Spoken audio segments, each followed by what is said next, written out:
वैसे तो ये सारे एग्जिट पोल आप ही लोगों के माध्यम से किए गए हैं या कराए जाते हैं, लेकिन अभी तक जो एग्जिट पोल के संकेत हैं, मेरी समझ से उसमें कुछ भी अप्रत्याशित नहीं है।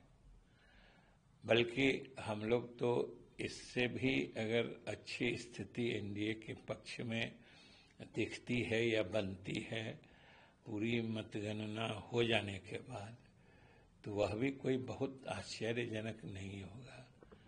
उसका कारण है कि आप लोग भी घूमे होइएगा इस चुनाव के क्रम में। ये पहला चुनाव हम लोगों ने भी देखा है और महसूस किया है जिसमें एक कोने से एक आवाज भी सरकार या नेता नीतीश कुमार के खिलाफ कहीं सुनाई नहीं पड़ी है। ये एकदम वाहिद माने अकेला चुनाव है जिसमें सरकार के खिलाफ या मुख्यमंत्री नीतीश कुमार जी के खिलाफ एक आवाज नहीं सुनाई दी है। तो इसलिए अगर नतीजे उस अनुरूप यानी आपके जो पोल प्रेडिक्शंस हैं या जो आप एग्जिट पोल कहते हैं उससे अच्छे भी आए तब भी आश्चर्य की बात नहीं होगी।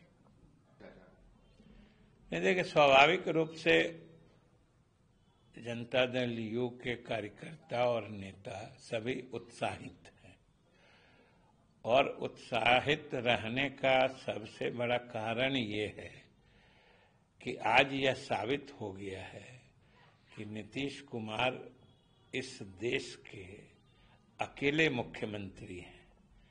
आजादी के बाद के राजनीतिक इतिहास में ये किसी प्रदेश के अकेले मुख्यमंत्री हैं जिनका कार्यकाल ज्यों-ज्यों बढ़ते गया है इनकी लोकप्रियता त्यों-त्यों बढ़ते गई है।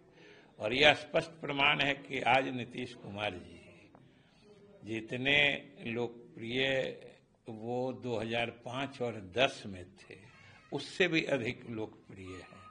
तो स्वाभाविक रूप से नेता की लोकप्रियता लगातार बढ़ते जाती है तो कार्यकर्ता उत्साहित होकर अपनी भावना प्रकट करते हैं।